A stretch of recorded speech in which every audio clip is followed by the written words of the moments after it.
The Boundary Park Alert System is sponsored by Pendle New Tech, a family-run Lancashire business you can rely on for everything fire safety related, including supply and installation, maintenance, testing, certification, alarms, risk assessments, like I said, anything fire safety related. But what do I know? Visit pendlenewtech.com and they'll sort you right out. Check the show notes for more information. This is a test of the Boundary Park Alert System.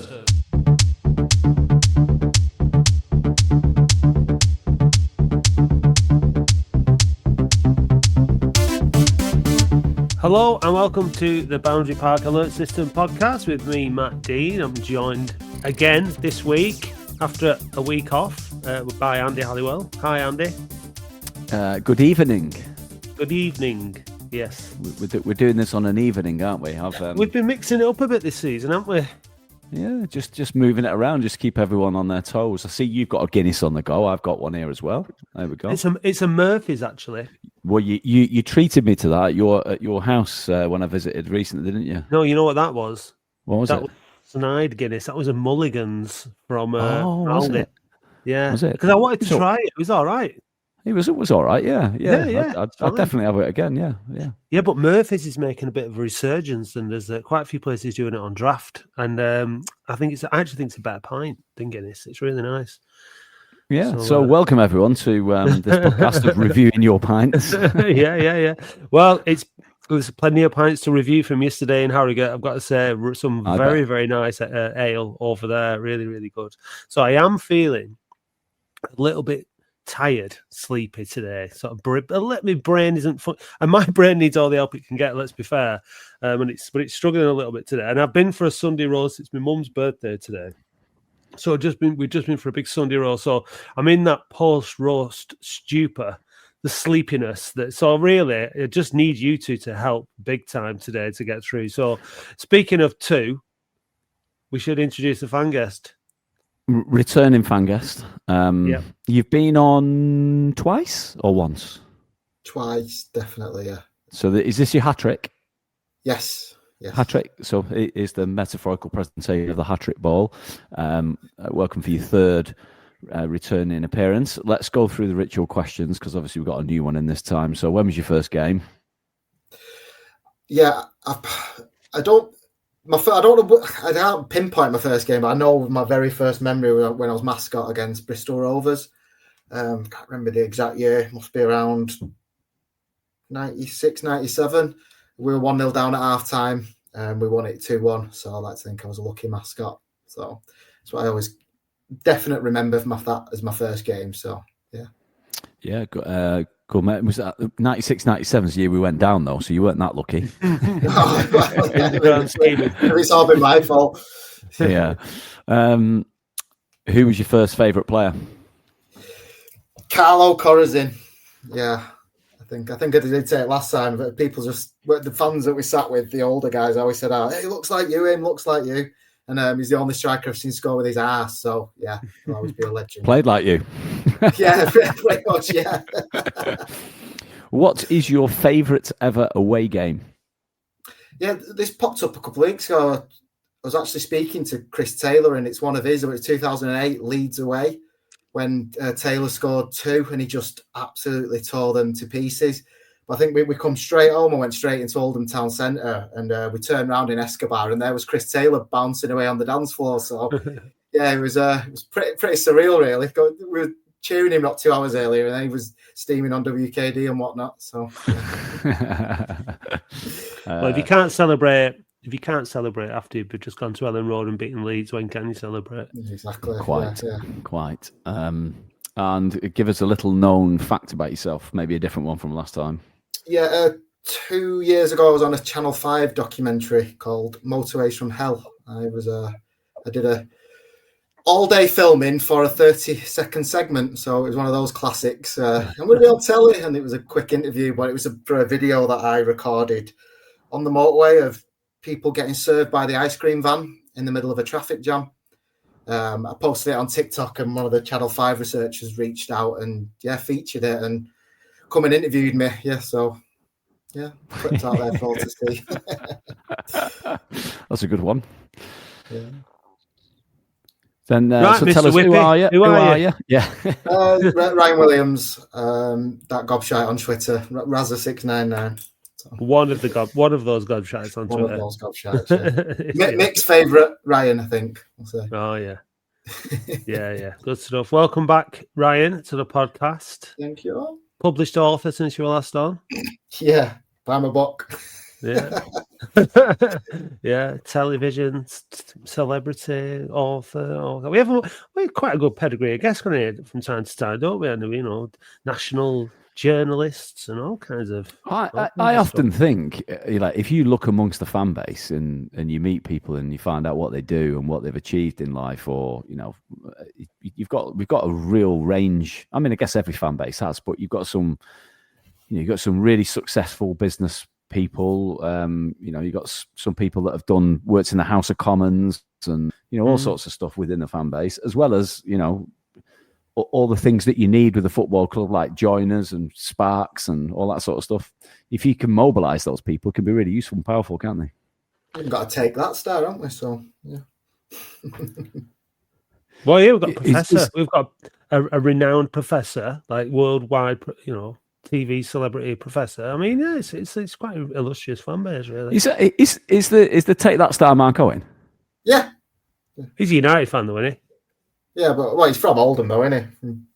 Yeah, he's not amongst that fan base, though, is he? No.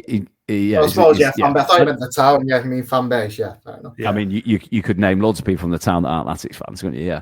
Can I just tell you a little story about Mark Owen? So I played football in the Lancashire combination something or other.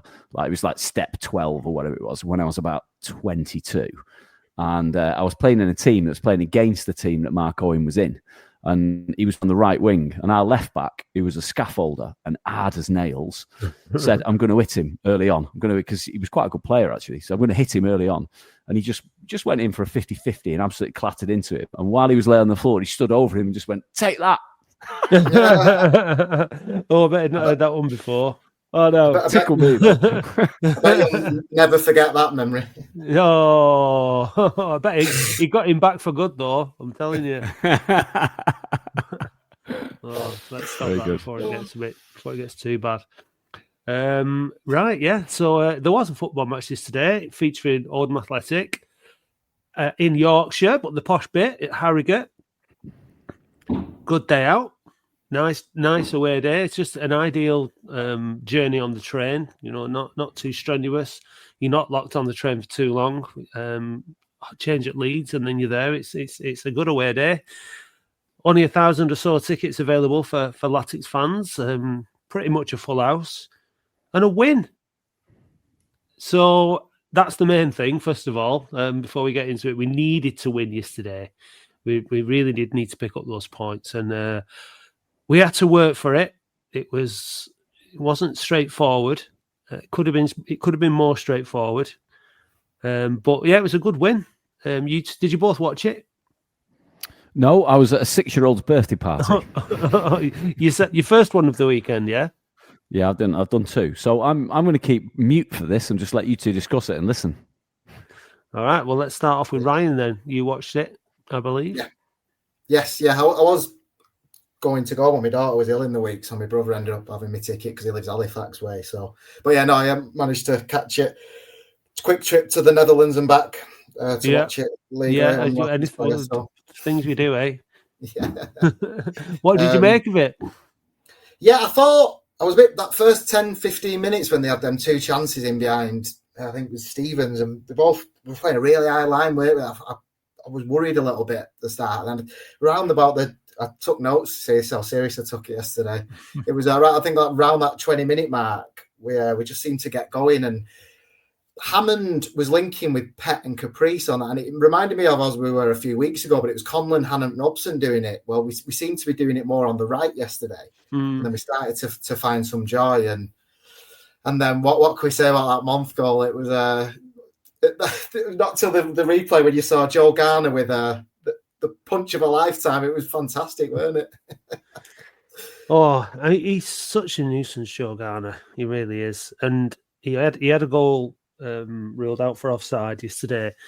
But yeah, offside. I looked at the replay; it was very tight. It was ruled out, though, wasn't it? tight. Either way. Yeah, I don't know. I didn't. Yeah. But I haven't seen the highlights yet. I haven't watched them back. But with that, I think that point that you make about the two chances where they got in behind, when they missed both of those, I thought, do you know what? These are pretty hopeless in front of goal, and that's why they keep losing matches. I got that feeling that they were probably going to struggle. So when we went 1-up, I felt pretty confident that we managed to hold on. Most of the game, I thought we were the better team. Straight after half time, when Garner put that brilliant ball in across the box, I couldn't quite see what happened, because it was where I was in the sort of like on the left hand side of behind the goal. Couldn't quite see that area behind the goal, but it was Hannon, wasn't it, who didn't put it away? Was it a really, really clear cut chance? Or did he still have a lot to do? I think the defender did just enough to make him. Yeah, but again, from the angle, when it hit the side, one of them splits in the side netting for a split second, you realise, it was.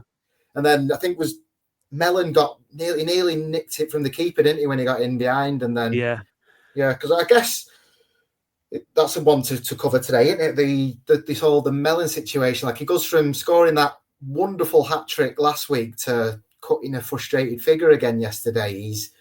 I don't know whether he's annoyed with himself or with being subbed. Like, if it's his own performance he's annoyed with, then you get that. But is he more annoyed at being subbed or annoyed at things round him? Because we kind of went through this with Norwood at times, didn't we? He caught a frustrated figure when you felt like he wasn't on other people's wavelength. I don't know if that's what's happening a bit with Mellon, or he's just inconsistent, and that's why he's doing a loan in League Two, to build that. I mean, I don't. Go on, Andy. Yeah, I don't think you can compare Norwood's attitude to Mellon's. Norwood had a chip on his shoulder for sure. I don't think Mellon does. He's 21. He's he's not 35, gnarly and been around the block. He's going to have off days and good days, and he's going to until he irons that out. By the time he gets to 25, 6, 7, and he's more consistent, you're just going to have to put. I thought I've only seen the highlights package, so I can't really comment too much. But on that one-on-one that he had, I felt he backed out of that challenge from the keeper. It hit, he should really have gone full throttle into it, and he could have nicked it. But he seemed to just slow up and back out, and that's where sort of a bit of experience and a bit of bottle possibly was lacking. And he probably is frustrated with himself for not playing as well. But so long as other people contribute, he'll just sort of ebb and flow. He'll have an amazing little spell where he'll score for a few games, and then he'll be anonymous for a couple. We're just going to have to swallow it because he's 21. Like I say, it comes with maturity. I think he probably has been. It might be getting to where he's trying too hard. Like you say, he's just got to relax and let it happen, because there's no doubt he's the best striker we've got at the club. But maybe he's feeling putting too much on himself, kind of thing. He just needs to relax, let it happen. I think if we'd have gone 2-up with that chance just after half time, it would have been a much, much less sort of stressful last 20 minutes or so, because I didn't think they had it in them to get an equaliser or win it. But I mean, they had a good shot against the bar. That was a good effort. I think Hudson made some decent saves as well. But the referee yesterday was absolutely bloody shocking. Really, really bad referee through the whole game, like from the start. I watched the first half in the stand down the side, right behind the benches, which was quite good fun because Latics fans were giving their bench quite a lot of stick, which was quite amusing. But it was a different perspective. He was poor, I thought, that referee. And then second half, I watched it from behind the goal. But yeah, I thought, look, talking about impacts and stuff like that, and catching a break and stuff. I feel really sorry for Ollie Hammond yesterday, going off with a dislocated shoulder. Again, Garner was brilliant again yesterday, and I think you've got to relate that to what we're talking about Mellon. Now, I know that Garner's role in the side is slightly different because his job, he does a lot of dropping back. He gets involved, links up the play. He was all over the place yesterday, Garner. He was magnificent. Hammond, again, just his energy and his runs, causing all kinds of trouble. But Mellon's just not imposing himself on the game in the same way. And we started off even from the first game, I think, was it Cambridge, his debut, wasn't it, when he scored.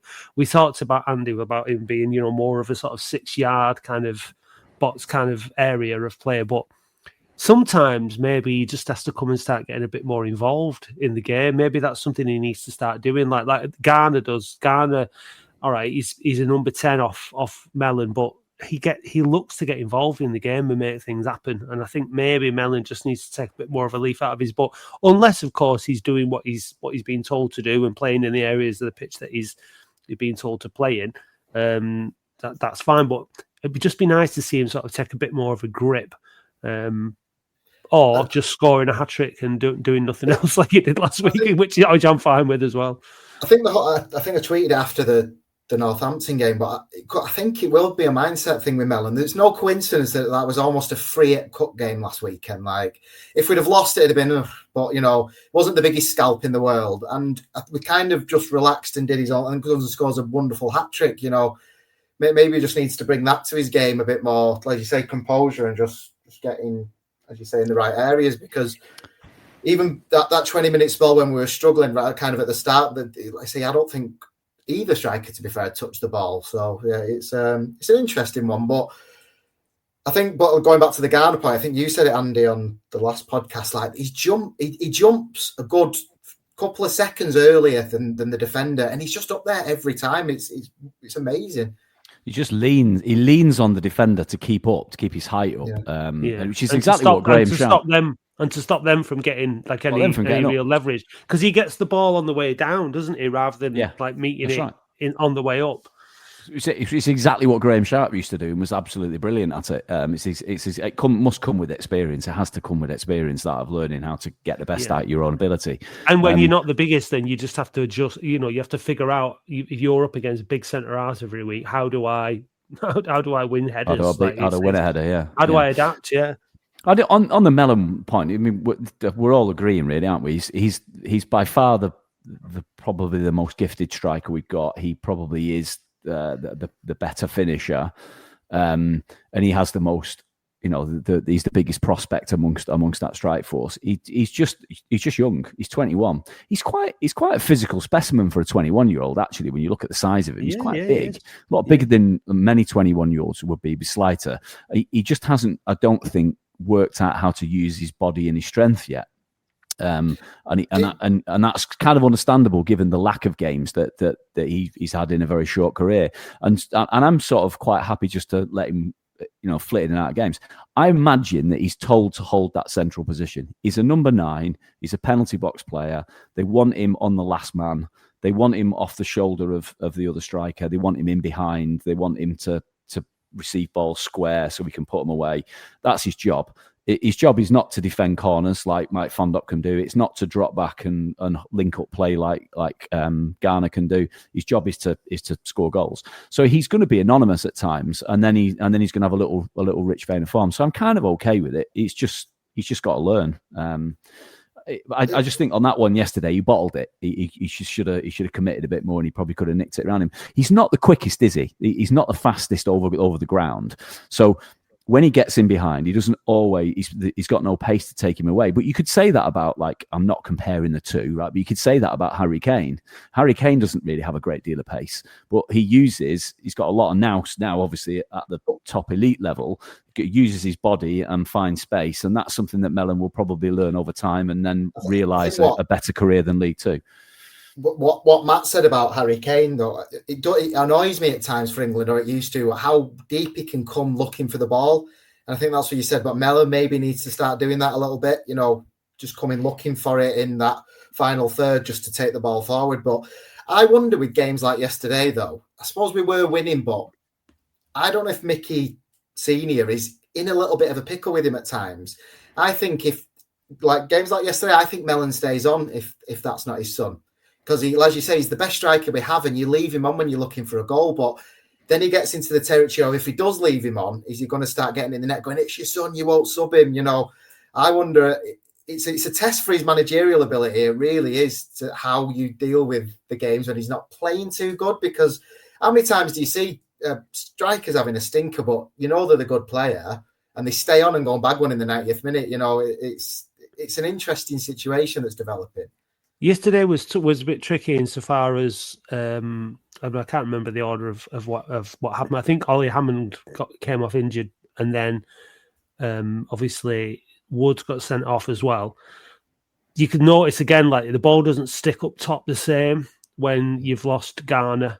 He makes the ball stick much more than Fondop does. Fondop was playing up front on his own, obviously because we were down to 10 men, but he was very valuable when it came to getting rid of the ball from set pieces and when they were piling on the pressure towards the end of the game. It was just, I mean, there was some bitter pills to swallow yesterday. Like Woods getting that red card seemed, I don't know whether he was worthy of it or not. I don't know. Hammond coming off really disappointing. Mellon was obviously very disappointed when he did come off, but I don't think he could complain too much in terms of his overall contribution. He didn't have the best game, but we had to just dig in, and we needed the win.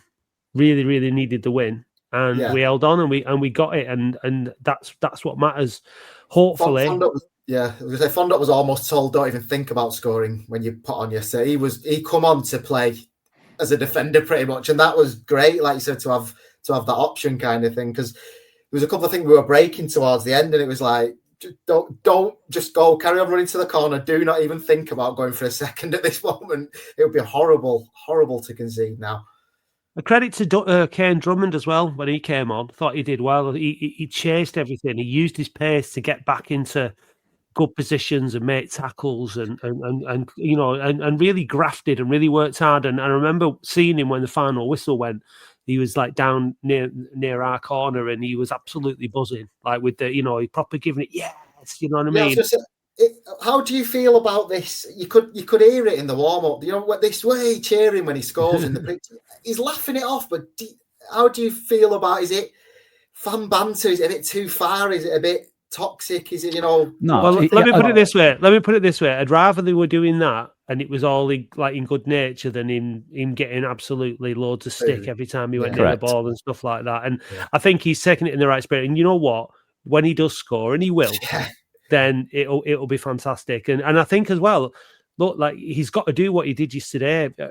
He's got to come on and graft and make a contribution and show fans that he's not just there to score goals, and that he has other value that he brings to the team. And that's what he did really well. And I don't think we can fault anyone yesterday. Even like Michael Mellon, all right, he didn't take his chance, and but he's part of the team that won the game, and the spirit and the attitude, the togetherness.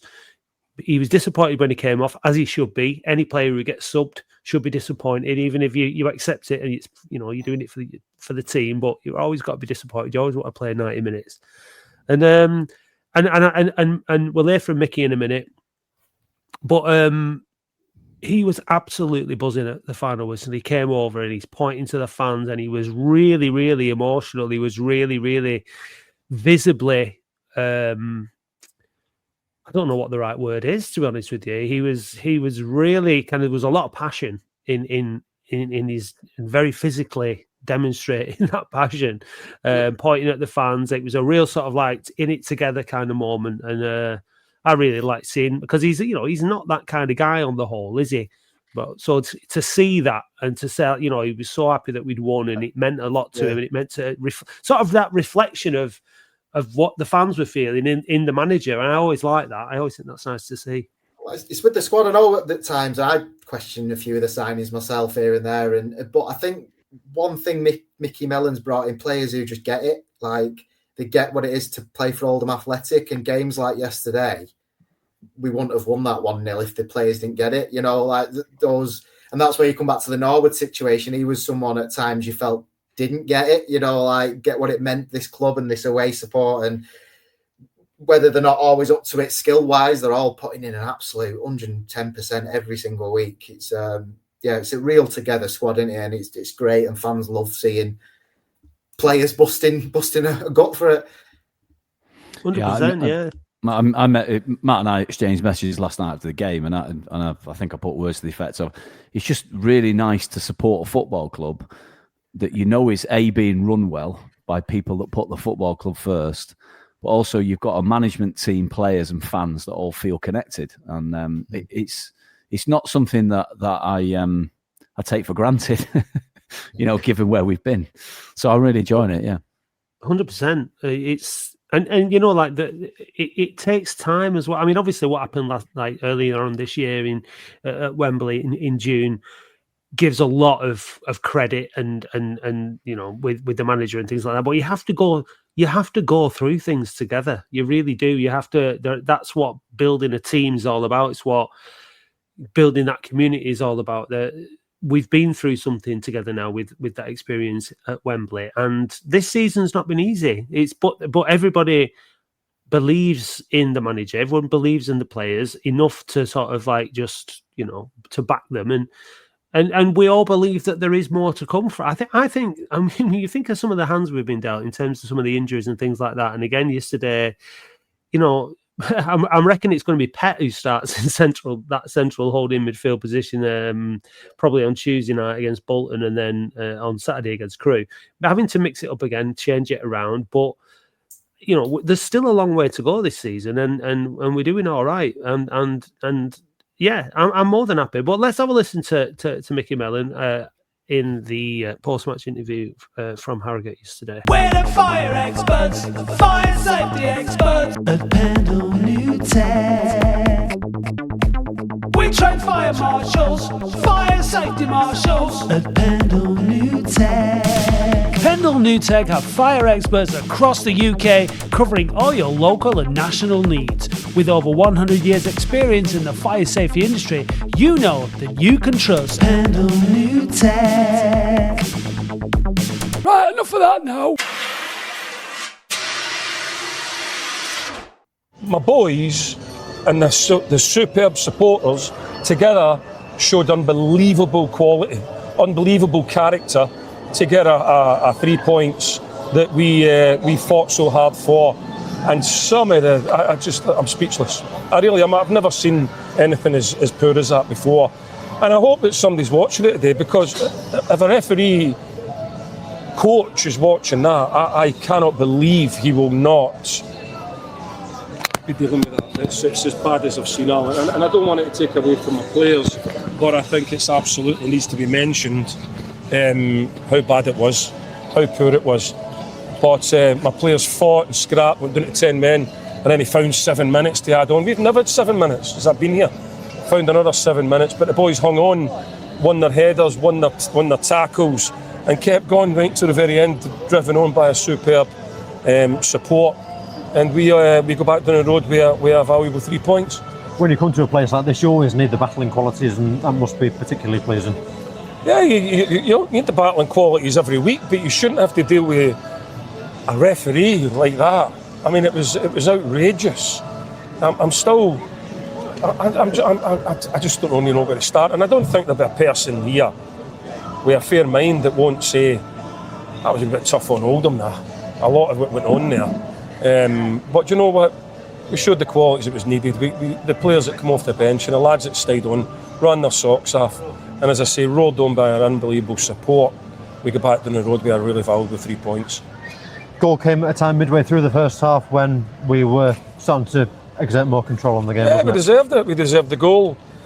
There's no doubt about that. It's when it went down to 10 men that it became what it became. But like I said, the boys deserve an enormous amount of credit, and so do the supporters, because they gave them that extra yard over the pitch, that extra battle to win their contacts. And like I say, we get a big 3 points. Manny with the important goal, obviously, yeah. He puts in a vital contribution every week, but this time at the opposite end. Yeah, it's great that we're scoring from set plays. We haven't done enough of that. We've said that before. We need, with the size and the quality that we've got and the delivery, we should be scoring more. But it was great to see that we scored a valuable one today. And being able to dig in like we did, especially after going down to 10 men, that says something about the players, doesn't it? That's something you need to see.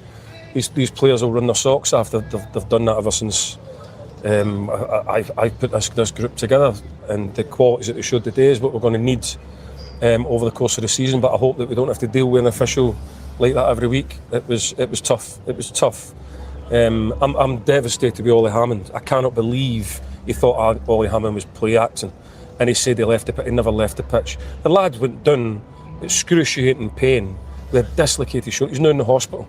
So he's now in the hospital, and that's a disgrace. You've got to protect the players. You've got to protect them. If one of their players had I'd have been saying, whoa, hang on a minute, the boy's dislocated his shoulder. You can tell he was in excruciating pain. You've got to consider that. But no, he played on. He played on and said that the player left the pitch. It's shocking. Shocking. Well played this afternoon. Thank you. Thank you. he was. You could see partway through that interview, his microphone that was on his chest fell off. I think that's because of the actual rate of his heartbeat. You know, like it was. He was really, really pumped up. You notice with Mickey, the more angry he is, the more Scottish he goes. Yeah, he's like "Aff, you're on the socks, aff." It's great. Yeah. No, yeah, he was really, really pumped up after that, and rightly so, because that's, I mean, obviously he was pissed off at the referee. That comes across very, very clearly, and he's proud of his players for putting themselves on the line and scrapping and doing what they needed to do. But yeah, it was poor. But look, I mean, that's what it was with Woods, because he should know better and petulant to gob it, but it got to the point of Woods snapping because of everything. He lost control of the game, so he gets to the. Yeah, but like you say, we got there. So we're without Conlon, we're without Hammond, and we're without Woods for the next game. Mm-hmm. What are you doing with that midfield?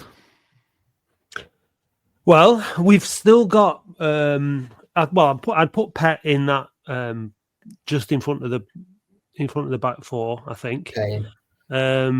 You've got Payne, as well, who you probably put in Hammond's position.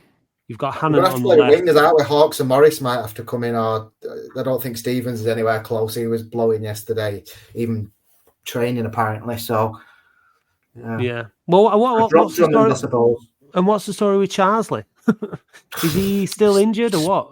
I think he's Chaddy the Owl now. Isn't the biscuits. Oh, yeah. Yeah, he might as well be. Yeah, I'm not sure he's anywhere near fit. No. I'm not sure we'll see him again, will we? Really? I mean, so I'm thinking it's going to be Pet in that role, Payne in front of him, Hannon on the left. It's the same 4-1-3-2, I think, and then it'll be one of Josh Lowe or Morris. Oh, Josh Lowe coming back from back in the early 2000s. I like Josh Lowe on he was on the wing. Josh Lowe, bring him back. Yeah, who do I mean? Josh Hawks. Josh Hawks. That's it. Yeah. Hannon can play central, can't he? If needs be, though. If we do bring more, Hannon can play central. Yeah. Yeah, I think he'll play Payne in that position though, and. The worry with that is we've seen that experiment a little bit, haven't we? We're trying to play Payne as the advanced centre midfielder, the Vimal Jorgenathan. Do you see that goal he scored for Barnsley yesterday? Oh, he's so it's cool, an absolute beauty. There's not a chance after that they're going to let him go. I did roll my eyes. So yeah, we've seen that Payne experiment, haven't we? In that advanced position, and I'm not sure it's worked. So you could potentially swap them. Payne screening in front of the back four and Pet further forward potentially.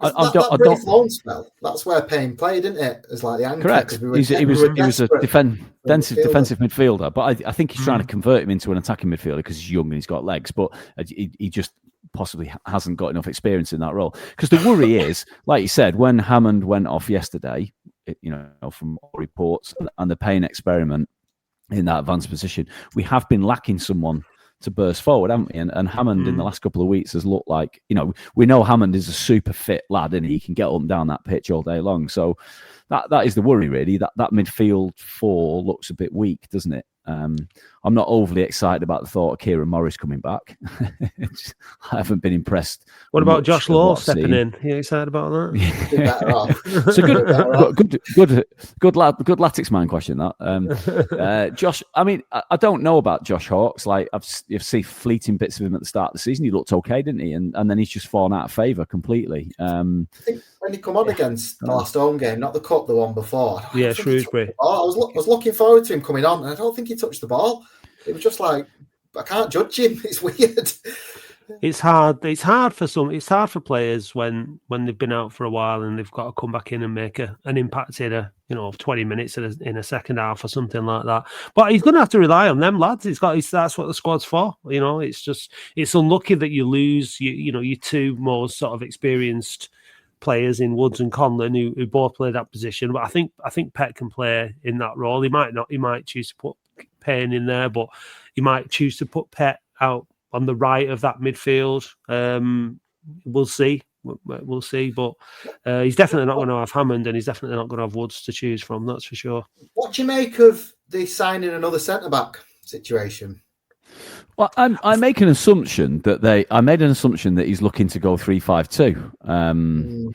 And I don't know whether he'll do that or not, or maybe it's cover. But I have heard a rumor, and it is only a rumor. Like, literally, I have nothing to base this on at all. But I have heard a rumor that there's a couple of clubs sniffing around Will Sutton.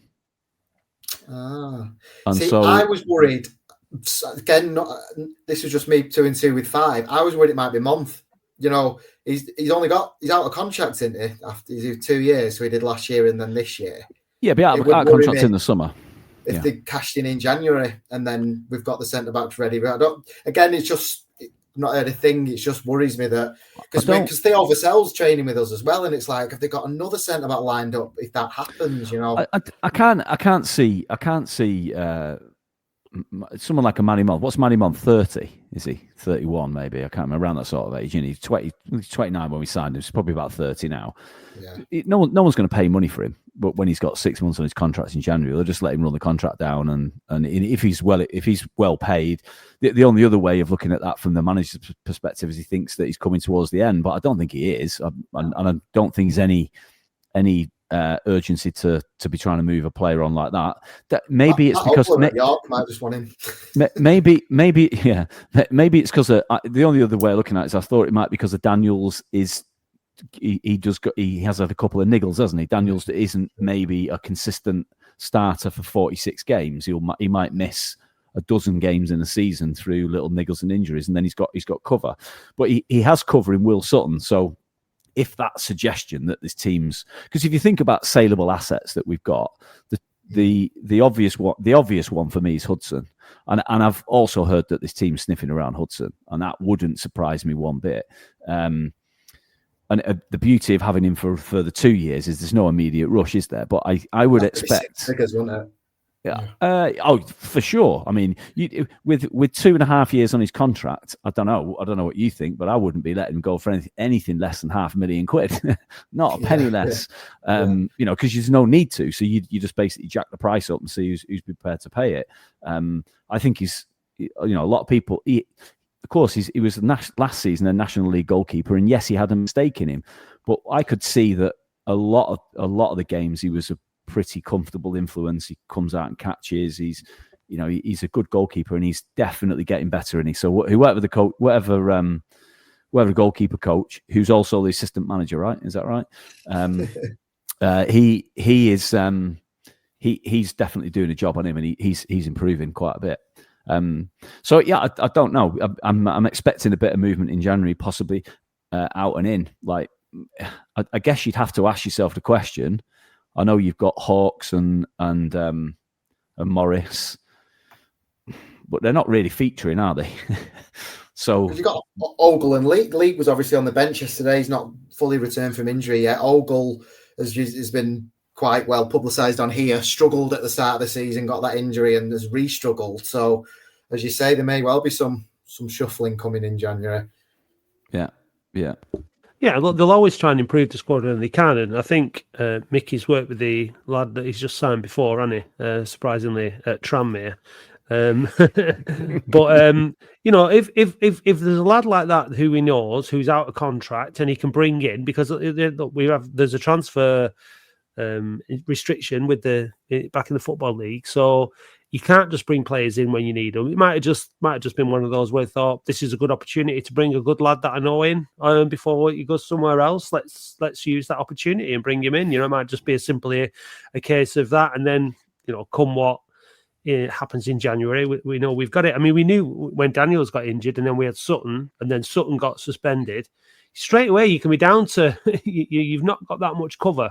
So with Sutton, he wasn't banned yesterday, was he? Just waiting in the squad.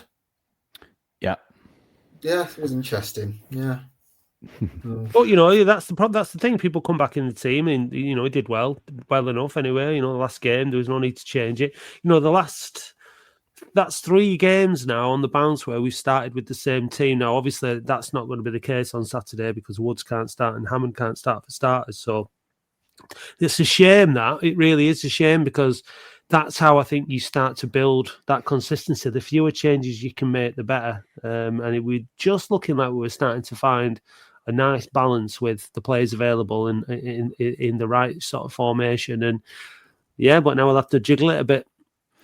It's also interesting that he's brought those 2 Blackburn lads in, hasn't he? That Olsen played at Rotherham, looked all right to me. Looked like he could do a job. But then he's brought that Dynel Simu in, and he's further down the pecking order now, presumably. So has O'Grady Macken gone back to Blackburn? I don't know. He's completely smashed his leg up, hasn't he? Yeah, so he's back there. So that's another midfielder that we don't have. So there's definitely going to be a bit of movement, and he does do quite a lot of trading, doesn't he, Mickey and Terry McDermott and what have you? They do shuffle. If you think about the amount of players he used last season, can't be many players in the National League used as many players as we did last season. I imagine he'll do the same again in January. Well, I think it was Adam Keeley said to me, it was Ethan Walker was on loan from Blackburn as well. Like, I'm surprised they're sending us anybody. Yeah.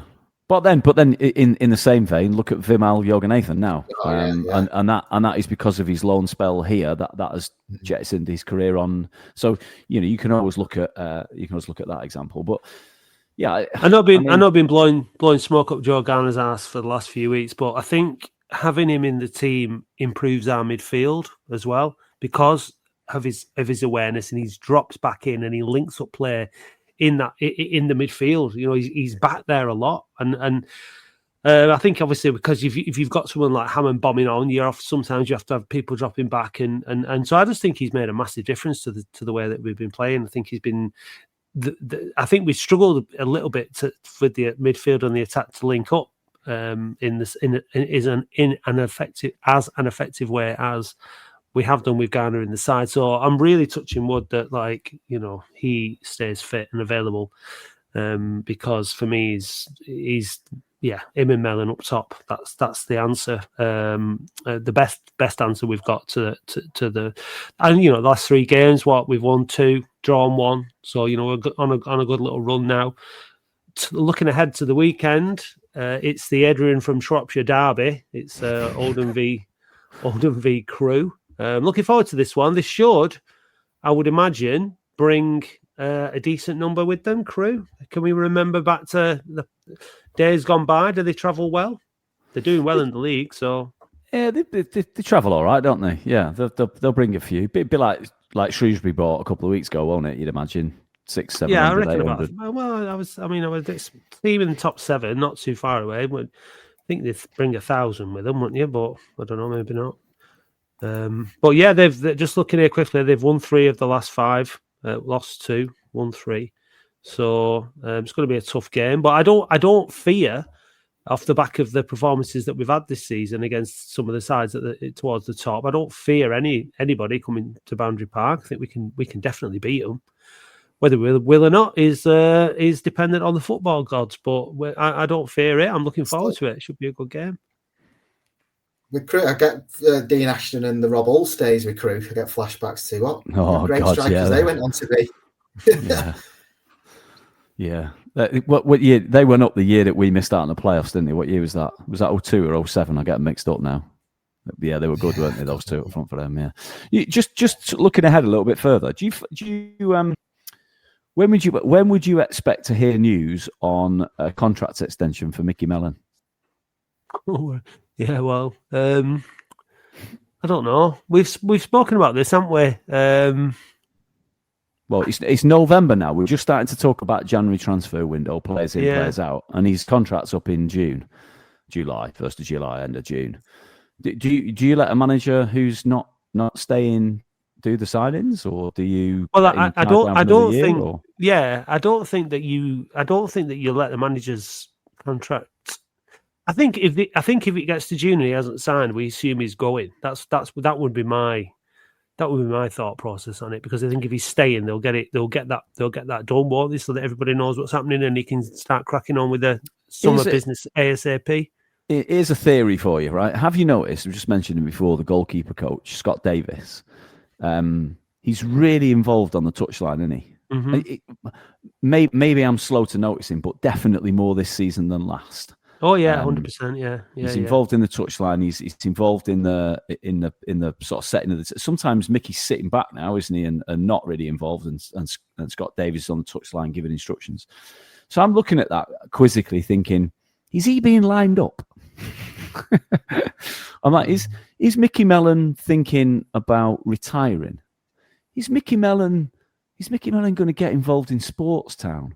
Because he's involved in education and sport, isn't he? Are they lining Scott Davis up to be his replacement? I mean, my imagination's running away with it a bit, but succession planning is a good idea for any business to think about the time ahead. So I guess what I'm saying is the next few weeks and couple of months are going to be interesting, because it's going to tell us a lot. It comes down to the recruitment model, doesn't it? If you think of like a Brighton, they're like signing players for whoever's managing, aren't they? That's their recruitment model. Is our recruitment model the manager's signing players for him? So that's what they got to decide, haven't they, for January? Well, 75% of them come from Tranmere, so yeah. yeah.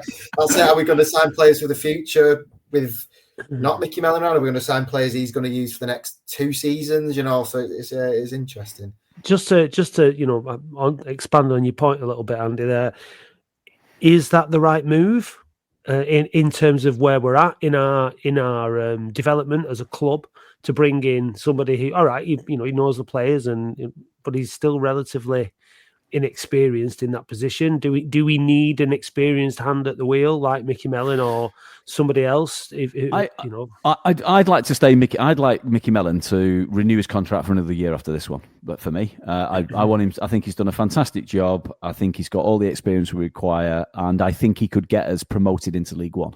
And so I want him to stay, and not this season. My expectations are that we stay up comfortably in midfield this season, mid-table this season, and I'm absolutely cool about that. I'd like a little cup run. I'd like to beat MK Dons, and have a good. You must be buzzing for that one, Andy. Do you be able to get to MK? No bother.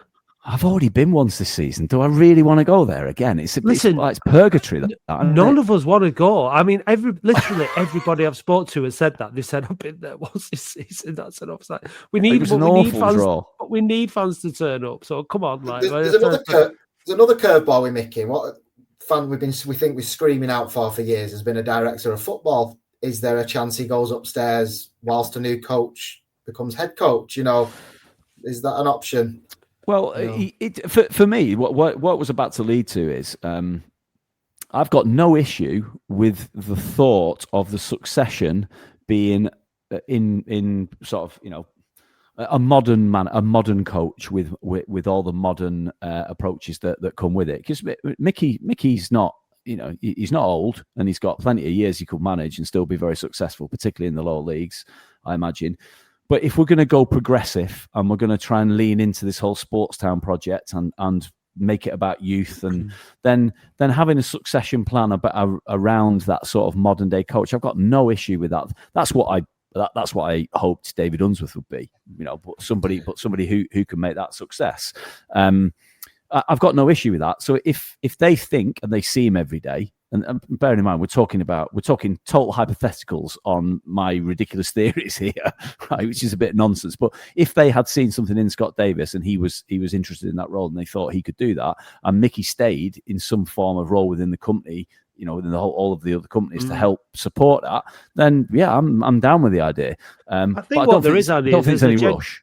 I think there's a genuine affection and respect between the board, the chairman, the manager, and I think that's really, really good. I think it's really, really important, and that gets you through difficult times, and we will have more difficult times on the pitch, and we'll struggle. It's not all going to be plain sailing. And in the past we've had a lot of fans who are, obviously it's the culture now in football to get rid of people, and at the first sign of things not going the way we want them to go, and I think that's what I was saying about with the inexperience of somebody else like Scott.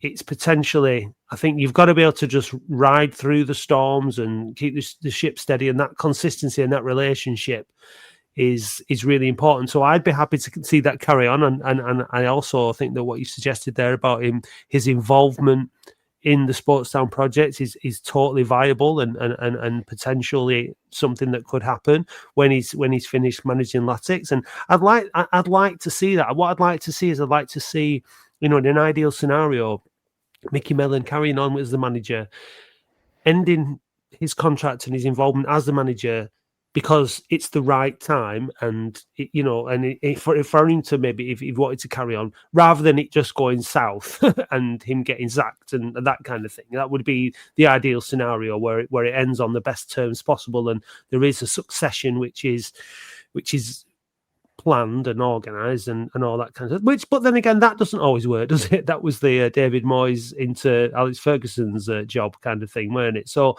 there's no that worked guarantees. Perfectly from my perspective. Well, yeah, exactly from our perspective. But yeah, so there's no guarantees. But I guess, as you keep saying, at least we wasn't away to Boston yesterday. We're in the league. yeah, exactly. I mean, we were basically at a non-league ground and playing a non-league club, but it was in the AFL.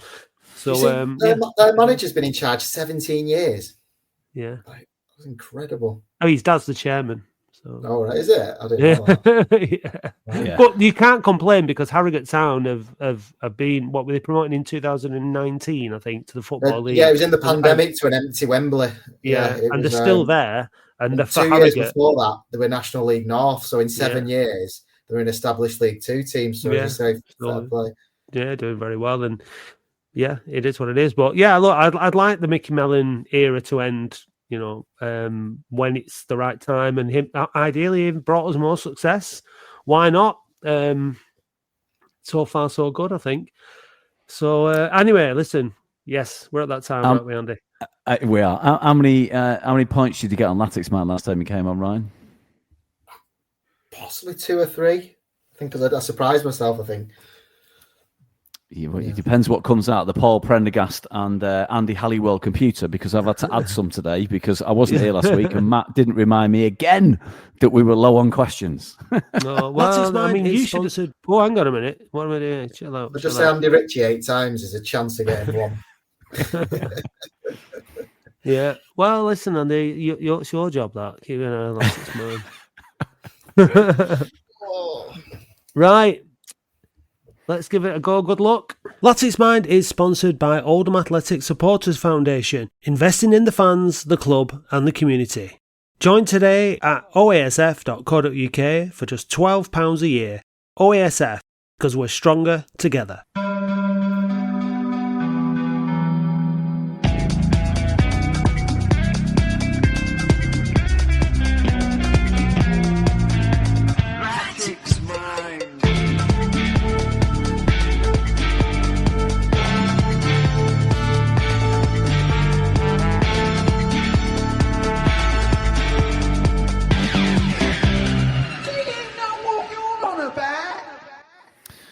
I made my name playing for Latics, but prior to that, I played for clubs that included Crystal Palace and Watford.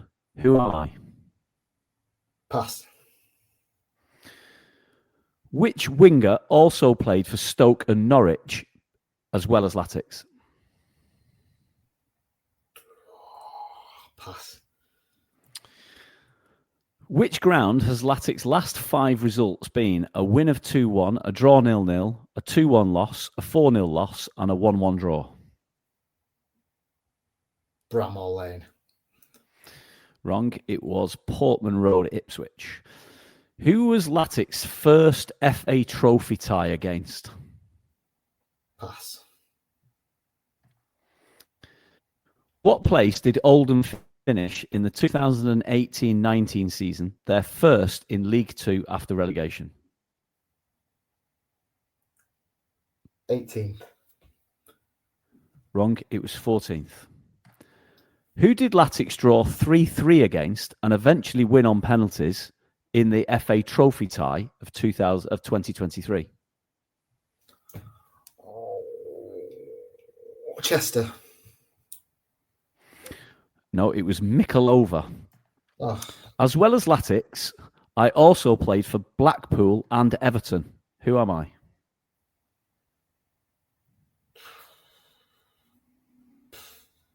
Pass.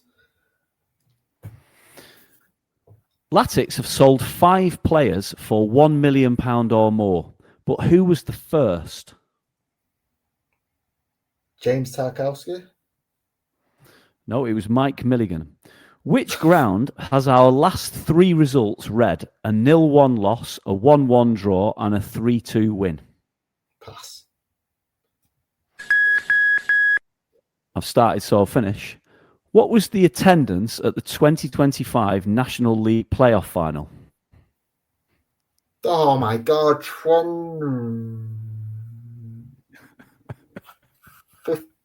Oh my God. For 50,000. It was 52,115. 25 each and then a bit, yeah. Alex. So you scored a big fat 0 there, am I right? How are you supposed to get They're random scores at ground? It could be any ground. Hang on 1 minute. Well, let's come back to that. Let's just go through it. There are a lot of passes here, Matt. Yeah. I made my name playing at Latics, but prior to that, I played for clubs that included Crystal Palace and Watford. Who am I?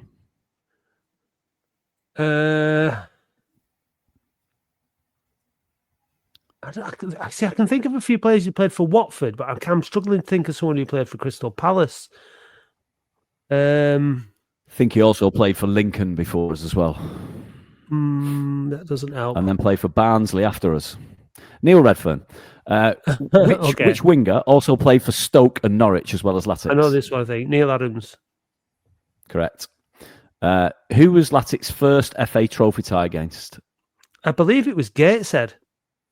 It was Peterborough Sports is down here. Oh, was it? That's what it says. I thought it was Gateshead in that first season. I think Gateshead knocked us out in the round after.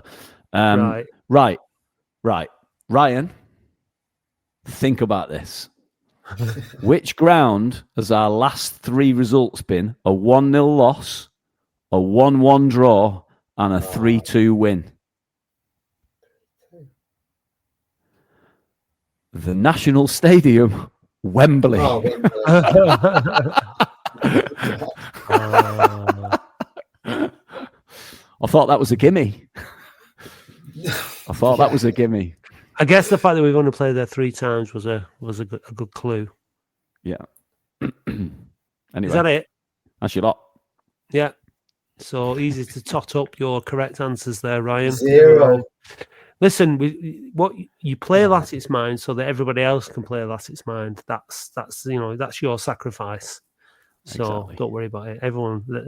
No, normally I'll be kicking myself, but I wouldn't have got any of them on a month of Sundays. So